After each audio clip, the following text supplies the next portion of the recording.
Hello everyone and welcome back to my Follow-Up Ice Igloo tutorial video. If you've been dreaming of building your very own magical winter wonderland, this video is packed with tips and tricks I've learned over the years. Some people are worth melting for, as Olaf once said, but hopefully your igloo won't be one of them. So let's dive in. If you haven't watched my original Ice Igloo tutorial video, I highly recommend starting there. This video assumes that you know the basics and focuses on refining your technique. Now, if this is your first igloo, let me remind you, start small. A 6 to 8 foot diameter is perfect for beginners. And as you get more proficient and better, I would not go above 14 feet in diameter, as it just makes it very difficult to create that dome and even a little bit dangerous. So, number one, ice igloos are cold. Not just building them, but when you're inside them after you're finished, they are cold. So hopefully the cold doesn't bother you anyway. So they are cold, and any heat source like a space heater will melt the walls faster than Frosty on a sunny day. So trust me, I've learned the hard way. Stick to warm clothes. If you dare stay the night, a very warm sleeping bag, and enjoy it for what it is, a frosty, cold masterpiece. As you are making your igloo, make sure to wear very warm clothes. This is my typical setup. I was actually able to do probably 60% of my work in 10 to 20 degree weather with this Klim jacket. Of course, some snow pants, some really good socks and boots. But for the more colder weather, below 10 degrees, I use my overcoat. It's very important as well too to have some good gloves. You do not want to wear gloves that you're attached to that are really expensive. They will get wet, they will get destroyed, which I'll talk about later. But I do really like these head gloves that I got at Costco. Why? They were good price. They also had a pocket you could put hand warmers in.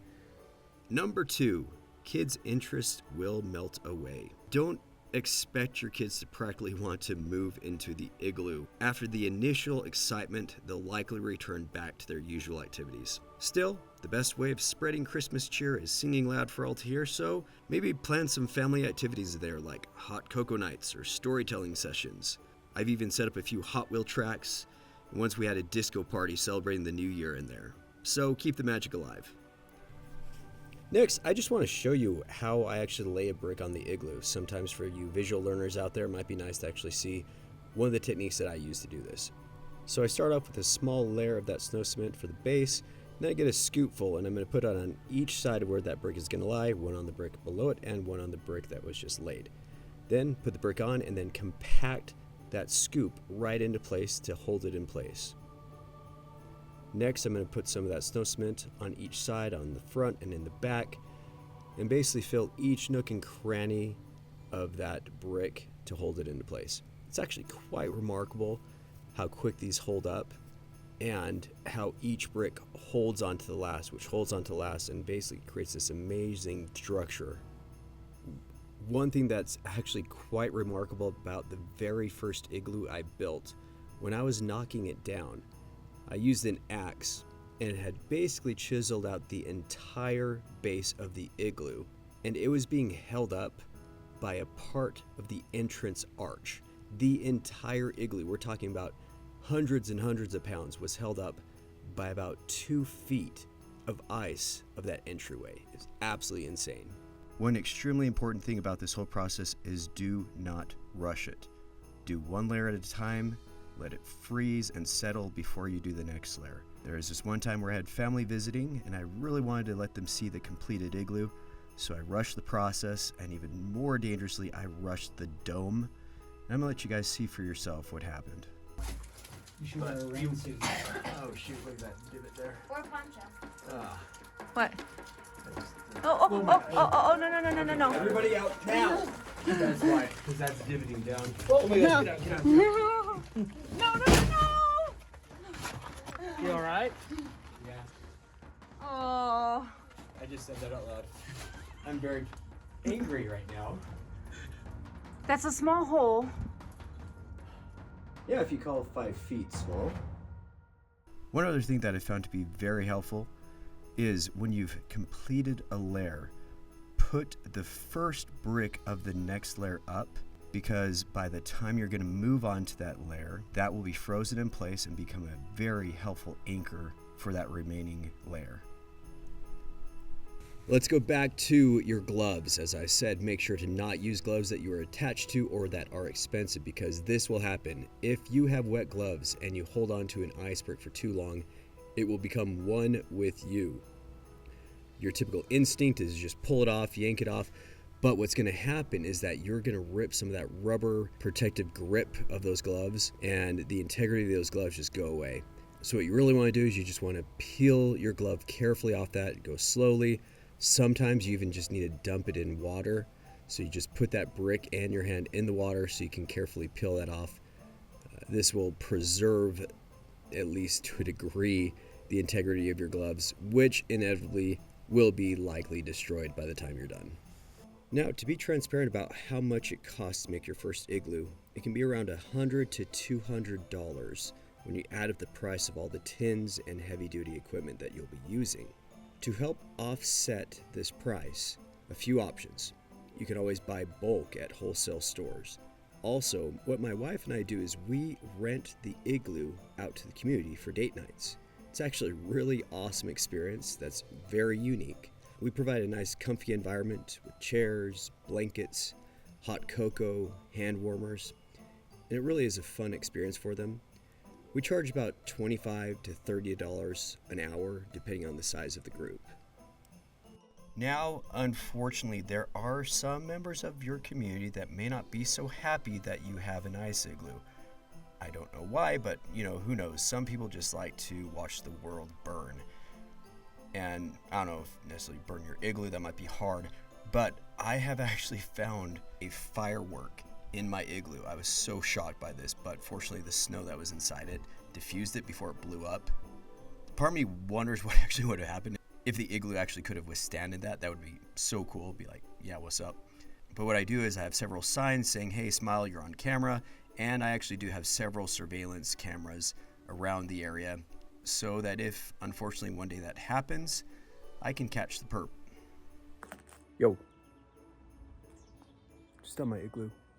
Now, what tray is best? I've found that using a 12 to 13 inch tray is ideal for the size of the ice bricks. I also like to have mine with some of those curved edges, because I feel like those curved edges add a little more surface area to allow it to stick better. So one part of this process that can be a little bit frustrating is freezing those ice bricks.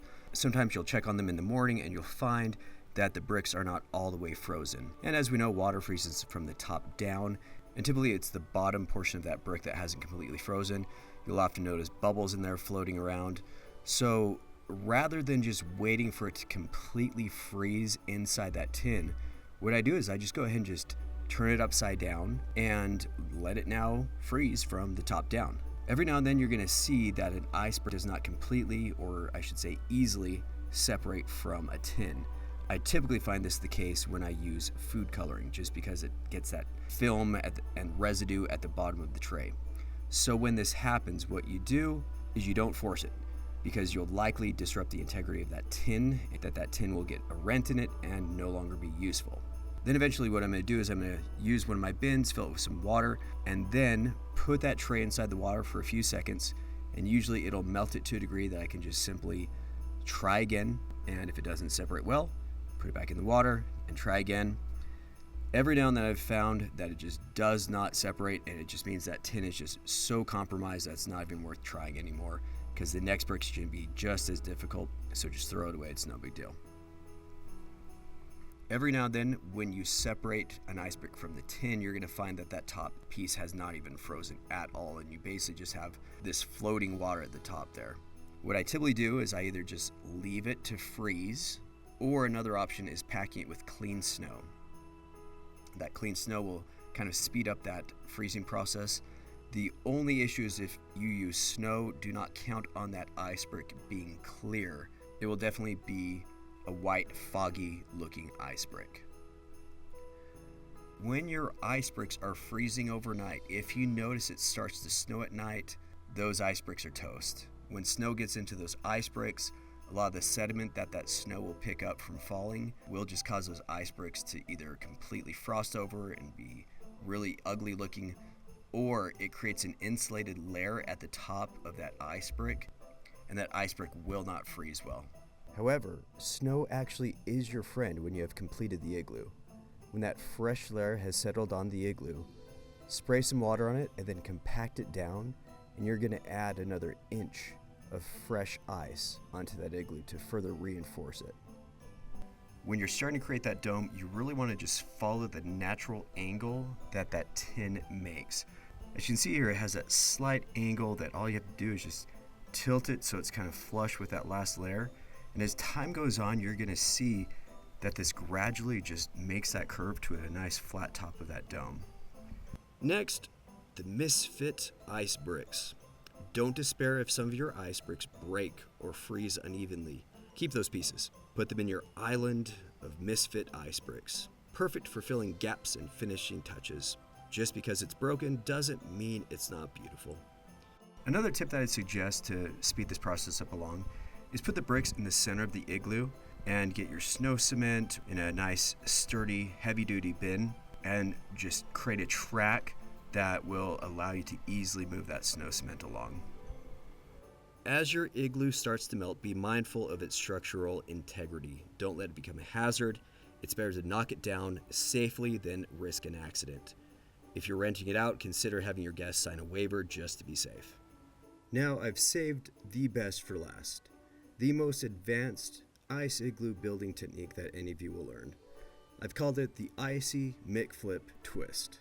Really hard to pick a name for this. Was it the Frosty Flick, the Igloo McTwist, the Polar Pop Flip, Arctic Air Catch, Chill Flick Twist, so many different possibilities. But one thing you might notice, especially if you're working by yourself, is that you have to stabilize the brick but still somehow get that snow cement with only your other hand.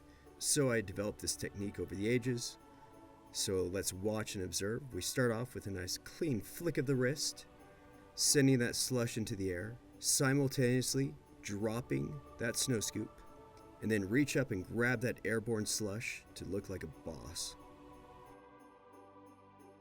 Building an igloo is more than stacking bricks. It's about embracing the challenge, enjoying the process, and sharing something unique with your family, friends, and community.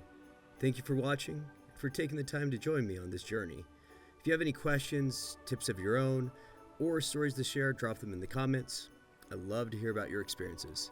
Now grab your gear, get outside, and start creating. I'll see you in the next video.